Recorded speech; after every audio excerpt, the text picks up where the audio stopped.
update ng bayan. Maasahan anumang panahon.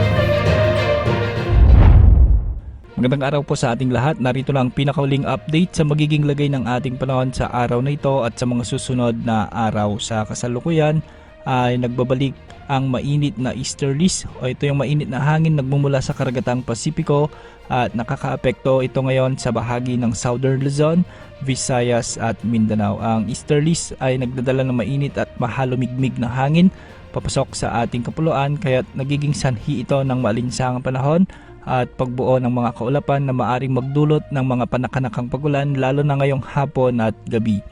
Dahil nga sa impluensya ng easterlies, inaasahan ang pagtaas ng temperatura at heat index sa maraming bahagi ng ating bansa.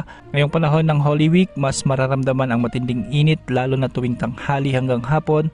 Kaya mahalagang mag-ingat laban sa epekto nito sa kalusugan. Para naman sa ating lagay ng ating panahon, sa Batanes, asahan ang bahagyang maulap hanggang sa maulap na kalangitan na may mga paminsan-minsang mahihinang pagulan. Dulot ito ng northeasterly wind flow o hanging amihan o yung buntot ng hanging amihan na patuloy na nakakaapekto sa pinakahilagang bahagi ng bansa. Sa ngayon, wala namang inaasang matinding epekto ang mga pag-ulang ito. Samantala sa Ilocos Region, Cordillera Administrative Region at sa natitirang bahagi ng Cagayan Valley, makakaranas naman ng bahagyang maulap hanggang sa maulap na kalangitan na may mga kalat-kalat na pagulan at thunderstorms. Ang mga pagulang ito ay dulot ng mga localized thunderstorms na nabubuo dahil sa matinding init sa maghapon. Bagamat panandalian lamang, maaaring lumakas ang mga pagulang ito at posibleng magdulot ng mga pagbaha sa mabababang lugar at pagguho ng lupa sa mga bulubundukin lalo na kung magiging intense ang mga thunderstorms. Samantala sa Metro Manila at nalalabing bahagi ng bansa,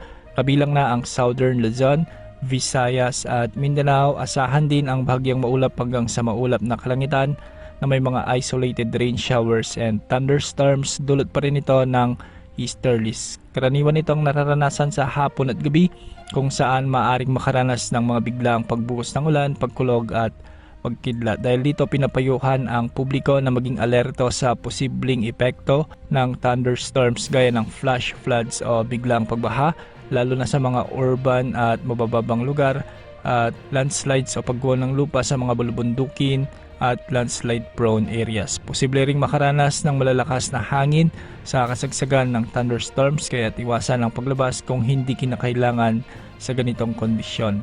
Dagdag pa rito, patuloy na mararanasan ang mainit at malinsangang panahon sa buong bansa. Ngayong Holy Week, inaasang tataas pa ang heat index kaya pinaalalahanan natin ang lahat na mag-ingat laban sa heat-related illnesses. Uminom ng maraming tubig, iwasan ang direktang sikat ng araw lalo na sa pagitan ng alas 10 ng umaga hanggang alas 4 ng hapon at magsuot ng preskong damit. Mainam din ang paggamit ng payong, sombrero o sunscreen bilang proteksyon laban sa init. Samantala para naman sa lagay ng mga ating karagatan, inaasahan ang pangkalahatang mahina hanggang sa katamtamang hangin at mga pag-alon sa buong kapuluan. Sa ganitong kondisyon, ligtas ang paglalayag ng maliliit na sasakyang pandagat, ngunit pinapayon pa rin ang patuloy na pag-iingat lalo na kung may namumuong thunderstorms na maaring magdulot ng biglang malalakas o matataas na pag-alon. Sa ngayon, wala tayong namomonitor na low pressure area o bagyo sa loob at labas ng Philippine Area of Responsibility sa kasalukuyan. Ibig sabihin, mababa ang tsansa ng pagkakaroon ng bagyo sa mga susunod na araw. Sa kabuuan, mananatiling mainit at malinsangan ang panahon sa bansa dahil sa easterlies na may posibilidad ng panakanakang pagulan at thunderstorms lalo na sa hapon at gabi. Kaya maging handa sa pabago-bagong panahon at ugaliing mag-ingat sa init at sa mga biglaang pag-ulan.